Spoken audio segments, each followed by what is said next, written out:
So I've been reflecting a lot recently on pain, internal numbness, and particularly I speak for myself how I meet this pain and how I meet this numbness.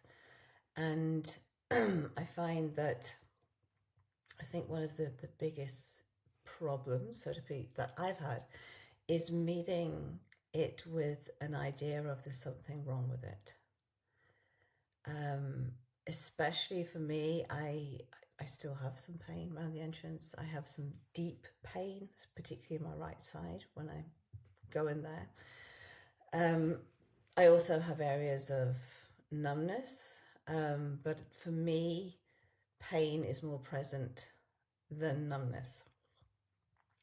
So over the years of working with myself, I've noticed this part that wants to get rid of the pain. There's something wrong with the pain. So for many years, I would go in with a place of meeting the pain with a sense of wanting to get rid of it. It's bad, it needs to go. There's something wrong with me, the pain shouldn't be there.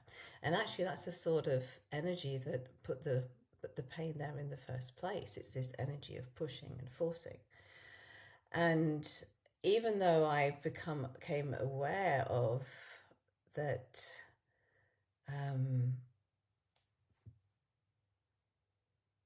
got a bit blank here.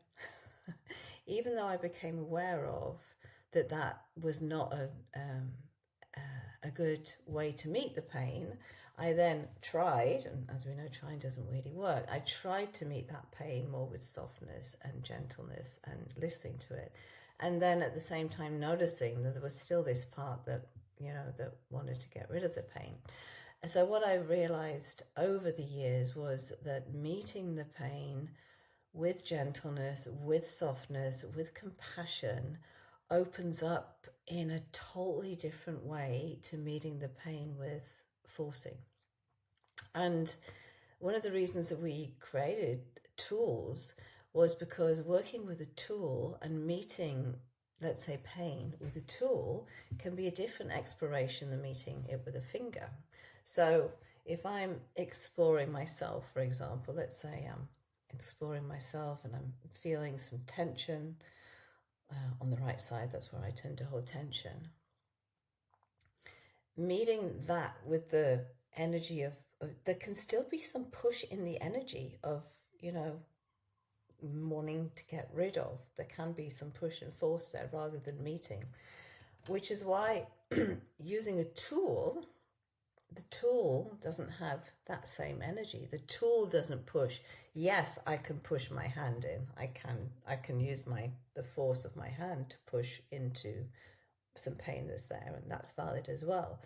But if I use the tool more to just meet it, it's a different experience. And the tools can really help us get deeper into the pelvis. We can reach areas that we can't reach with our fingers. So these tools are beautiful companions to help explore internally. Numbness is also something that a lot of people find internally. And it can be really frustrating to meet that numbness because there's like a nothingness there. It's almost like pain's better because there's something. And the numbness can be frustrating because it feels like there's nothing there. But what I've seen happen in my own body and also with other people, that frustration, that the numbness can then bring out the frustration, which can be anger, that is then a gateway in. So whatever we're experiencing, whether it's pain or numbness or pleasure, is all a gateway. It's all a deepening into ourselves, into our truth, and an opening. And using tools is a different experience. So I've got a yoni egg here. This is our glass yoni egg.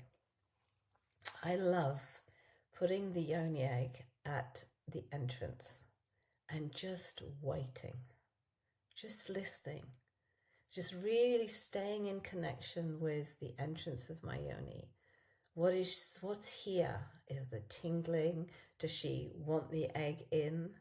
Does she not want the egg in? What does she want? And using the egg to really support her in what she desires in this moment or doesn't desire. And I'm actually working with a group of beautiful women at the moment, and all sorts of different things can happen from yoni just taking the egg in, or not wanting the egg, or wanting the egg 1 minute and not wanting the egg the next minute. And it's really, really beautiful to let the body guide. So it might be that actually yoni doesn't want the egg in this moment, but she wants the egg maybe on the belly, and that's supportive for her. Maybe she wants to take the egg in, and she wants the egg to explore her internally. It's amazing what the body does. The body has this wisdom that the mind can't get its head around. And it's great to do specific practices where you use the egg to really help you connect to different areas of your body. But it's also really, really cool to use it intuitively. Use it with your body. What does your body want to explore right now? So these tools are a great way to help you connect to yourself on a deeper level and meet whatever is there.